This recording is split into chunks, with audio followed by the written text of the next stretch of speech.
Okay, let's give you guys some more practice. So determine if this alternating series will converge or if it will diverge. So press pause and have a go. Okay, so to do this, if you look at the theorem, it's saying discard the alternating thing. So discard this thing here and just extract your UN. Just extract your UN. So this is your UN. Make sure all the UNs are positive. So from 2 to infinity, make sure this thing is always positive. Well, from 2 to infinity, this will always be positive. This will always be positive, therefore the whole thing will always be positive. So UN will always be positive. So that's good. And then make sure that it's always going downhill. So make sure that it's always going downhill. But then also number 3, make sure that it's going downhill and it heads towards 0.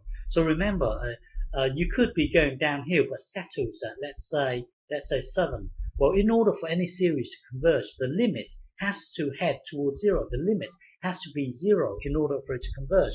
Well, you could be going downhill but then settle at let's say 7. In that case, you're not going to converge. In order for anything to converge, the limit has to head towards 0.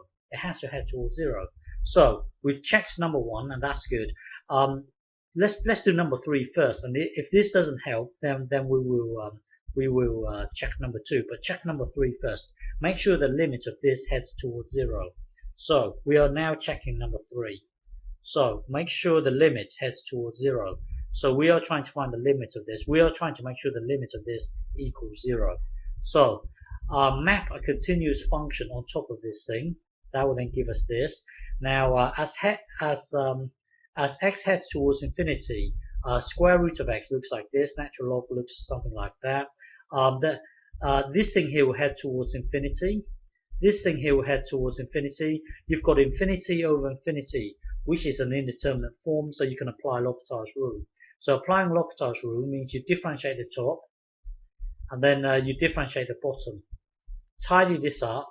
That will then give you this. So hang on. So the limit of this. So this here is a constant. So you can take the constant out, and then this is to the power of 1, and then to the power of half. So it's now this take away this. That will be this. So if you look at this, square root of x looks like this. Square root of x looks like this. So the limit of this keeps on. This thing here will head towards infinity. It keeps on growing and growing, and when you times a half, it will just keep on growing and growing and growing. So this is heading towards infinity. So if you look, so this is just so the limit here keeps on growing, growing. It heads towards infinity. So in order for it to converge, number 3 has to be satisfied. But we've just worked out that the limit of this, the limit of UN as n heads towards infinity equals infinity. We've just worked this out. In order for it to converge, it must head towards 0. But this thing here heads towards infinity. So therefore we can conclude that this thing here will diverge. Okay.